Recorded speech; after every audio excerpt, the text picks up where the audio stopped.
Welcome to the Verdict Zone. Today, we're serving up a story that proves family drama can simmer over the smallest, most unexpected thing. Imagine this: a woman, fully aware that she doesn't like the family's signature mac and cheese, plans to quietly bring a single baked potato just for herself to a family dinner. She mentions it casually beforehand, thinking it's a simple, no-fuss solution. The result? A clandestine family gossip session, caught on video, where she's labeled disrespectful and difficult. Is bringing your own side dish a holiday crime, or is it the ultimate act of low-maintenance problem-solving? Let's peel back the layers on this one. So the story begins with some innocent planning. It's the week before a big family get-together, and everyone hops on a group FaceTime call to coordinate the meal. You know how it is, the usual "what are you bringing" dance.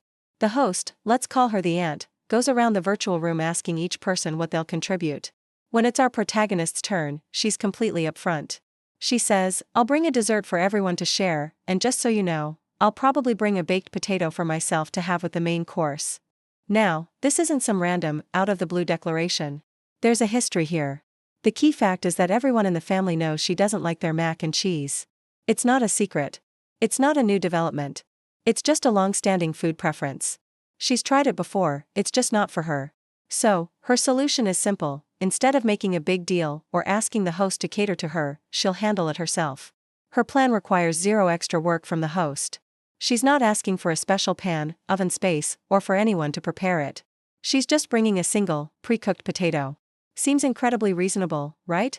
A perfect example of being a low-maintenance guest. This is where the story takes a turn. A few days after the call, her phone buzzes. It's a message from her cousin. But it's not a friendly text. It's a video. Her cousin had secretly recorded a conversation happening at the aunt's house. In the video, a group of family members, including the aunt, are gathered together, and the topic of discussion is her and her potato. The tone is not one of gentle ribbing or confusion. It's harsh. They call her plan disrespectful. They label her as difficult and attention-seeking. They mock her for trying to solve her own dietary preference in a way that literally inconveniences no one. The cruelty is palpable. She's just being ridiculed behind her back for trying to meet her own needs without being a burden. It's a full-on behind-the-back attack, and she has the video evidence. Naturally, she is floored. She's hurt, confused, and angry. Her immediate, gut reaction is to just skip the dinner entirely. Why would she want to sit at a table with people who would talk about her like that? People who would twist a simple, practical solution into an act of disrespect? She's left questioning everything. In her mind, she's replaying the situation over and over, trying to understand what she possibly could have done wrong. She thought she was being polite and considerate. She wasn't asking for special treatment. She was contributing a dish for the whole group. Her personal side dish was just that, personal. And now, she's the villain of the family dinner. This brings us to the core question of the conflict. What was the better alternative here? What were her other options? Should she have gone to the dinner and simply not eaten the main side dish, maybe filling up on dinner rolls and whatever else was there, potentially prompting questions like, "Aren't you hungry?" or "Don't you like the food?" That can be awkward in its own right. Or, should she have just taken a small portion of the mac and cheese and silently picked at it, pretending to enjoy it? That feels disingenuous and uncomfortable. Or, the worst option, should she have demanded that they make something else she likes, which would have actually made her a difficult and demanding guest? When you look at the alternatives, her DIY solution of bringing her own potato actually seems like the most polite, adult, and drama-free option on the table. So let's break down the spud scandal. First, let's talk about the etiquette of self-provisioning. In a formal dinner party setting, bringing your own food unannounced can be a faux pas. It can imply that you don't trust the host's cooking. But this is a casual family gathering, not a state dinner. And more importantly, she communicated her plan beforehand. She was transparent. So which is ruder, bringing a single, unobtrusive food item for yourself, or sitting at the table and visibly not eating what the host has served? In this context, where her preference is well known, her solution avoids the awkwardness of refusing the food at the table. She's preventing a potentially uncomfortable moment for both herself and the host. Next, let's analyze this difficult label. Who is truly being difficult in this situation? Is it the person who identifies a small personal issue, devises a simple, self-contained solution that impacts no one else, and communicates it clearly? Or is it the group of people who, instead of saying, "Oh, okay, sounds good," decide to hold a secret meeting to complain, gossip, and assign malicious intent to a baked potato?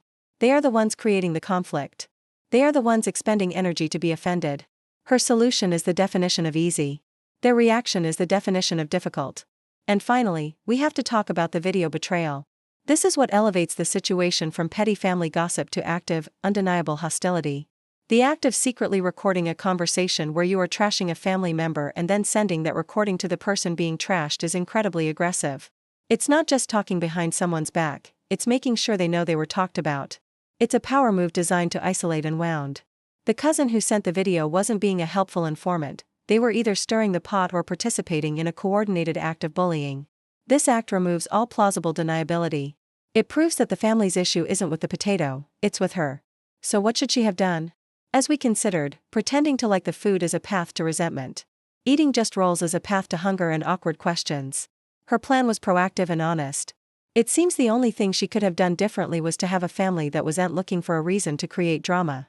The problem wasn't her solution, it was their reaction. So, after peeling back all the layers of this starchy situation, it's time for the verdict. Our judgment is clear, she is not the a-hole.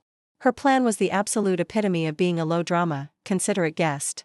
She identified a personal problem, a food dislike, and solved it herself without creating any work or inconvenience for others. She was transparent, prepared, and still contributing to the group meal. The family's reaction, on the other hand, is completely unhinged.